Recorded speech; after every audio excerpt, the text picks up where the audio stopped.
trading কেলেংকাৰীত অভিযুক্ত সুমি বৰাৰ জামিন মঞ্জুৰ এই মুহূৰ্তৰ এটা ব্ৰেকিং নিউজ অৱশ্যে জামিন পালেও কাৰাগাৰতে থাকিব লাগিব সুমি বৰা সিবিআইৰ গোচৰত জামিন মঞ্জুৰ গুৱাহাটী উচ্চ ন্যায়ালয়ৰ অৱশ্যে অসম আৰক্ষীৰ দুটা গোচৰত জামিন লাভ কৰা নাই সুমি বৰাই দুলিয়াজান আৰু বৰবৰা থানাৰ গোচৰত জামিন লাভ কৰিলেহে গুৱাহাটী কেন্দ্ৰীয় কাৰাগাৰৰ পৰা ওলাব পাৰিব সুমি বৰা আমি পুনৰ জনাইছোঁ এই মুহূৰ্তৰ এটা ব্ৰেকিং নিউজ ট্ৰেডিং কেলেংকাৰীত অভিযুক্ত সুমি বৰাৰ জামিন মঞ্জুৰ অৱশ্যে জামিন পালেও কাৰাগাৰতে থাকিব লাগিব সুমি বৰা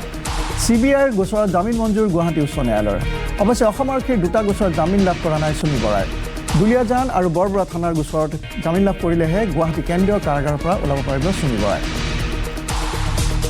আৰু বিষয়ে ফোনযোগে আমাক অধিক জনাব আমাৰ জ্যেষ্ঠ সাংবাদিক তপন ভূঞা সুমি বৰাই যদিও জামিন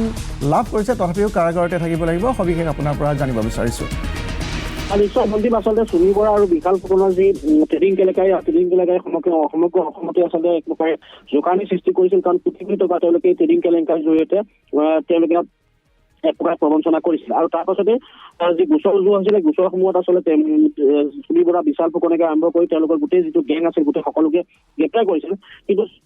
বিশাল ফুকনে ইয়াৰ পূৰ্বে জামিন লাভ কৰিছিল তাৰ পাছতে আজি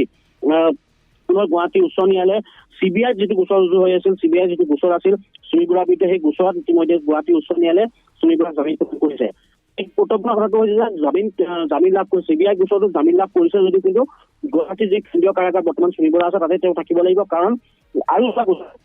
যিহেতু বৰবৰুৱা থানা আৰু দুলিয়াজান থানাত দুটা গোচৰ ৰুজু হৈছিল ডিব্ৰুগড়ৰ এই গোটেই ট্ৰেডিং কেলেংকাৰীত কিবা এটা গোচৰ আছিল তাৰে এটা সিবিআই গোচৰ আৰু তাৰ লগতে আৰু দুটা গোচৰ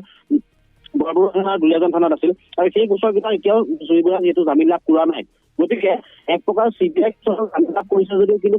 যিহেতু বৰবৰুৱা থানা আৰু দুলিয়াজান থানাত ৰুজু হৈ থকা গোচৰকেইটা এতিয়াও সুমি বৰাৰ তদন্ত চলি আছে বা গোটেই গোচৰটোৰ সন্দৰ্ভত ইতিমধ্যে তদন্ত প্ৰক্ৰিয়া চলি আছে বা গোচৰটোৰ শুনানি চলি আছে গতিকে এই ক্ষেত্ৰত তেওঁ জামিন লাভ কৰা নাই গতিকে এক প্ৰকাৰ জামিন লাভ কৰিছে যদিও কিন্তু বৰ্তমানো তেওঁ কাৰাগাৰে অতিথি হৈ থাকিব লাগিব কাৰাগাৰত থাকিব লাগিব আৰু বাকী দুটা যি গোচৰ আছে সেই গোচৰকেইটাৰ ক্ষেত্ৰত বৰবৰুৱা থানা দুলিয়াজান থানা এতিয়া গোচৰৰ ক্ষেত্ৰত হয়তো তেওঁ আৰু অধিক ন্যায়ালয়ত গোচৰ চলি থাকিব আৰু তাৰ পাছতে হয়তো সেইকেইটা গোচৰত যদি জামিন লাভ কৰে তেতিয়া হয়তো মুকলি আকাশত লৈ আহিব পাৰিব কিন্তু আজি এক প্ৰকাৰ সাময়িক সকাহ লাভ কৰিছে যদিও সিবিআই গোচৰটো তেওঁ জামিন লাভ কৰিছে যদিও কিন্তু এই দুটা গোচৰত জামিন লাভ নকৰাৰ বাবে বৰ্তমান তেওঁ কেন্দ্ৰীয় কাৰাগাৰৰ অতিথি হৈ থাকিব লাগিব বন্দীপ তপন ভূঞা